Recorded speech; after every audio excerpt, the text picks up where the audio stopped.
வேத புத்தகத்தில் இருந்த ஒரு வசனத்தை நாங்கள் இந்த நாளிலே பார்க்க போகிறோம். லூக்காவுடைய புத்தகம் 7வது அதிகாரம் 13வது வசனத்தில் இருந்து ஒரு சில காரியங்களை நாங்கள் பார்க்க போகிறோம். இன்றைய நாட்களில் அநேக ஜனங்கள் தங்களுடைய வாழ்க்கையை குறித்தோ அல்லது தங்களுடைய வாழ்க்கையில் நடந்த சில காரியங்களை குறித்தோ அழுது கொண்டு இருக்கிறார்கள். இன்றைக்கு அநேகர் ஆண்களாக இருந்தாலும் சரி, பெண்களாக இருந்தாலும் சரி, வாலிப பிள்ளைகளாக இருந்தாலும் சரி, படிக்கிற பிள்ளைகளாக இருந்தாலும் சரி, இன்றைக்கு அநேக மக்கள் அழுகிறதை நாங்கள் காண்கிறோம். வாழ்க்கையில் தோல்வியுற்ற மக்கள் அழுகிறதை நாங்கள் பார்த்துருக்கிறோம். பிஸ்னஸில் நஷ்டப்பட்டு போன ஜனங்கள் அழுகிறதை நாங்கள் பார்த்துருக்கிறோம்.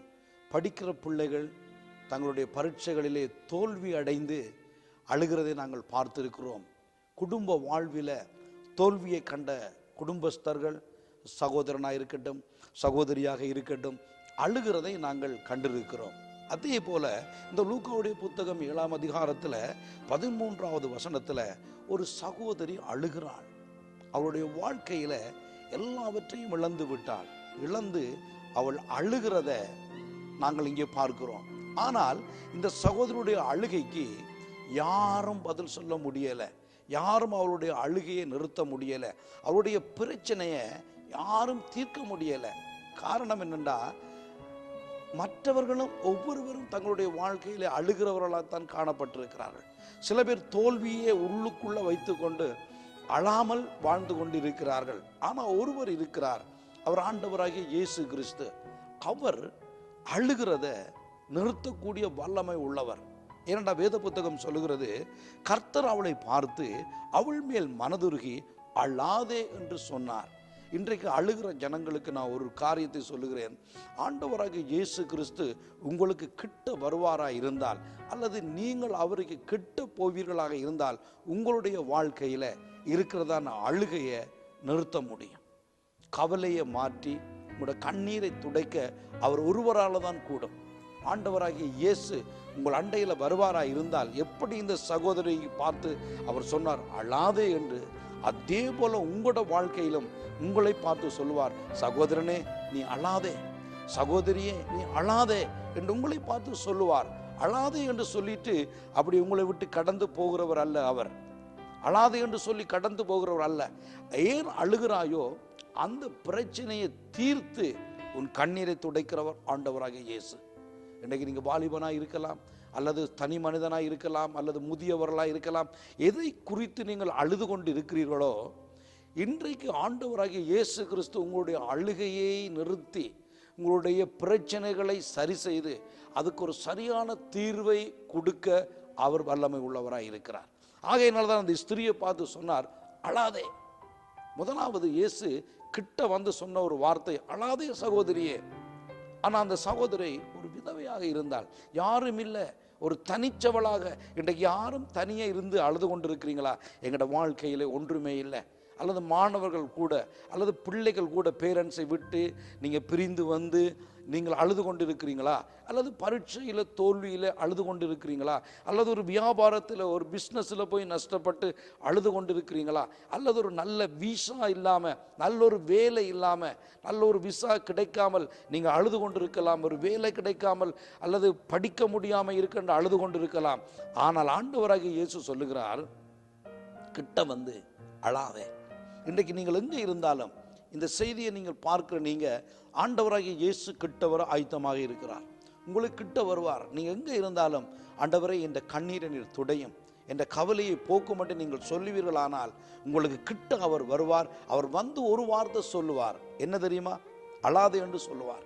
உங்களுடைய அழுகையை நிறுத்தக்கூடியவர் அவர் ஒருவர் தான்.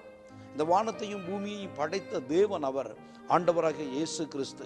இந்த இயேசு கிறிஸ்து உங்களுக்கு கிட்ட வருவாராக இருந்தால், உங்களோட வாழ்க்கையில் நிச்சயமாக உங்களுடைய அழுகை நிறுத்தப்படும். அந்த ஏன் அழுகிறீர்களோ அந்த பிரச்சனை தீர்க்கப்படும். அந்த பிரச்சனை தீர்க்கப்படுறது மாத்திரமல்ல, அதற்கு ஒரு சரியான பதிலையும் கர்த்தர் கொடுக்க வல்லமை உள்ளவராக இருக்கிறார். ஆண்டவராகிய இயேசு எப்படி அந்த சகோதரியை பார்த்து சொன்னார் அழாதே. இன்றைக்கு இந்த செய்தியை பார்த்து கொண்டு இருக்கிற மக்களுடைய வாழ்வில் கூட இயேசு சொல்லுவார் அழாதே. தகப்பனாய் இருக்காலும் அழாதே, தாயாய் இருந்தால் அழாதே, வாலிபனாய் இருந்தால் அழாதே, வாலிப சகோதரியோ சகோதரனோ அழாதே என்று உங்களை பார்த்து அவர் சொல்லி உங்களுடைய பிரச்சனைகளை அவர் தீர்ப்பார். எத்தனை பேர் உங்களோட வாழ்க்கையில இன்றைக்கு இந்த இயேசுவை நீங்கள் அறிந்திருந்தால் உங்களுக்கு கிட்ட அந்த இயேசு வருகிற அளவுக்கு உங்களுடைய இருதயத்தை நீங்க திறந்து கொடுங்க, இருதயத்தை திறந்து கொடுங்க. அல்லது உங்களோட வாயினால கூப்பிடுங்க, இயேசுவே என் அழுகையை போக்க என்கிட்ட வாரும். அவர் நிச்சயமாய் உங்கள்கிட்ட வருவார். அவர் ஏனென்றால் அவர் சர்வ வல்லமையும் உள்ள தேவன். அவரால் மாத்திரம்தான் உங்களுடைய அழுகையை நிறுத்த கூடும். நிறுத்துறது மாத்திரமல்ல, அதற்குரிய சரியான ஒரு தீர்வை தர அவரால் தான் கூடும். இந்த சகோதரிக்கு அந்த ஊர் ஜனங்கள் யாரும் அவருடைய அழுகையை நிறுத்த முடியலை. ஸோ அவருடைய பிரச்சனையை தீர்க்கவும் முடியலை. சொந்தக்காரர் இருந்திருக்கலாம், அல்லது அந்த ஊரில் பெரிய மனுஷர்கள் இருந்திருக்கலாம். யாராக இருந்தாலும் அவர்களால் அந்த சகோதரியுடைய அழுகையை நிறுத்த முடியலை. பட் இயேசு அங்கே வந்தார். இயேசு வந்ததும் அந்த சகோதரியை பார்த்து சொன்னது, முதலாவது அழாதே. இன்றைக்கு உங்களோட வாழ்க்கையில் உங்களை பார்த்து கர்த்தர் சொல்லுவார், அழ வேண்டாம். முதலாவது நீ அழாத. ஏனென்றால் அழுகிறதுனால ஒன்றையுமே நாங்கள் சாதிக்க போகிறது கிடையாது. நாங்கள் தான் கவலைப்பட்டு வேதனைப்பட்டு அழுது கொண்டிருக்க போகிறோம். ஆனால் இயேசு சொல்லுகிறார், அழாதே என்று சொல்லி அதற்குரிய தீர்வை நீங்க தனியே இருந்தால் ஆண்டவராகிய இயேசு கிறிஸ்து சொல்லுவார், உங்களுடைய தனிமையை அவர் மாற்றுவார். தோல்வியா அந்த தோல்வியை அவர் வெற்றியாக மாற்றுவார். முதலாவது உங்களுக்கு கிட்ட அவர் வருவாராக இருந்தால் முதலாவது அவர் சொல்லக்கூடிய ஒரு வார்த்தை, அழுது கொண்டிருக்கிற மக்களுக்கு, சில பிள்ளைகளை இழந்து அல்லது பிள்ளைகள் எங்கேயாவது போய் வாழ்க்கையில் தோல்வியுற்ற நிலையில பேரண்ட்ஸ் அழுது கொண்டு இருக்கலாம். அவர்களை பார்த்து கர்த்தர் இன்றைக்கு சொல்லுகிறார், அழாதே. அல்லது பேரண்ட்ஸை விட்டு பிள்ளைகள் அவர்களை விட்டு பிரிந்து வந்து, நாங்கள் கடந்த காலத்தில் பிரிந்து விட்டோம், ஆனால் இன்றைக்கு தான் நாங்கள் யோசிக்கிறோம், எங்கள் பெற்றோரை விட்டு ஏன் வந்த நாங்களோ தெரியலை, நான் கஷ்டப்படுகிறேன் என்று சொல்லி அழுது கொண்டிருந்தாலும் இன்றைக்கு உன்னுடைய வாழ்க்கையில் உன்னுடைய அழுகையை பார்த்து அவர் சொல்லக்கூடும், அழாதே. அழாதே என்று சொல்லி உன்னுடைய குடும்பத்தோடு அவர் கொண்டு போய் உன்னை சேர்ப்பார். உன்னுடைய பிரச்சனையை அவர் தீர்ப்பார். உன் தோல்வியை அவர் வெற்றியாக மாற்றுவார். உன்னுடைய கண்ணீரை துடைக்கக்கூடிய ஒருவர் உண்டு, அவர் ஆண்டவராகிய இயேசு கிறிஸ்து.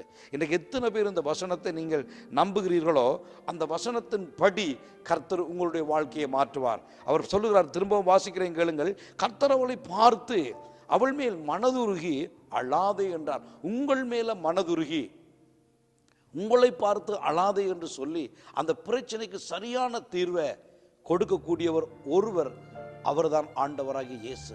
அவர் இன்றைக்கு உங்களை பார்த்து சொல்லுவார், அழாதே, அழாதே மகனே, அழாதே மகளே என்று உங்களை பார்த்து அவர் சொல்லுவார்.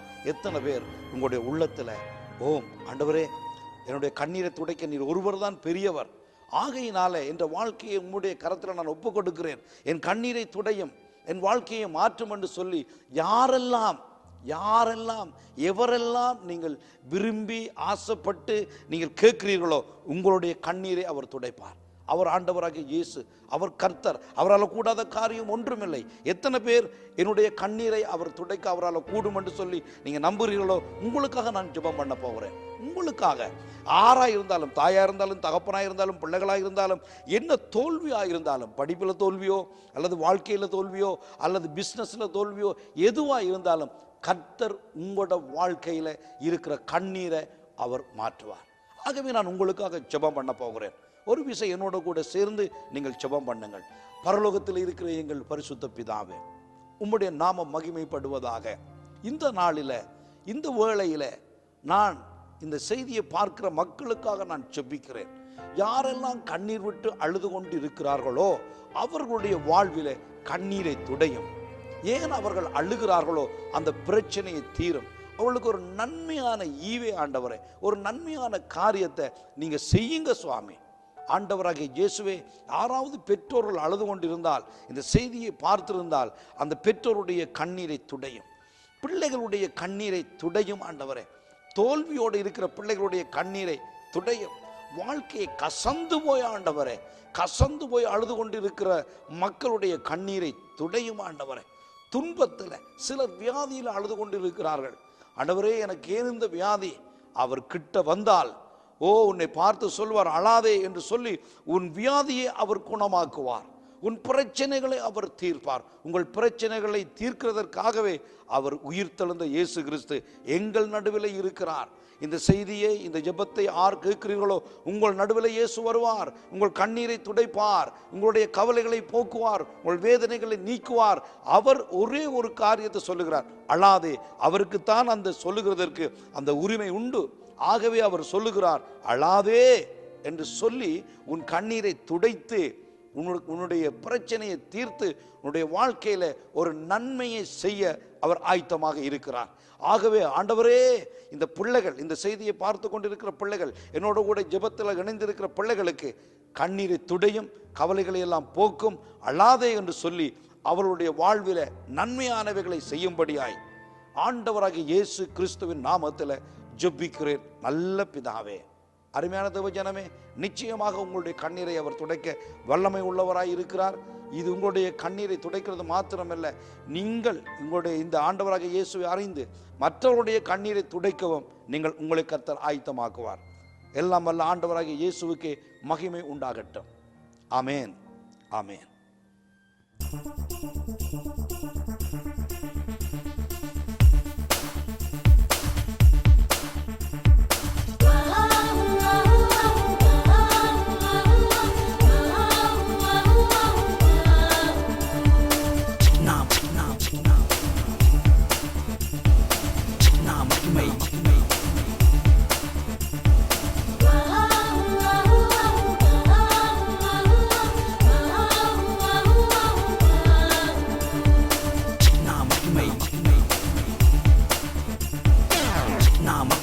வாழ்ந்தது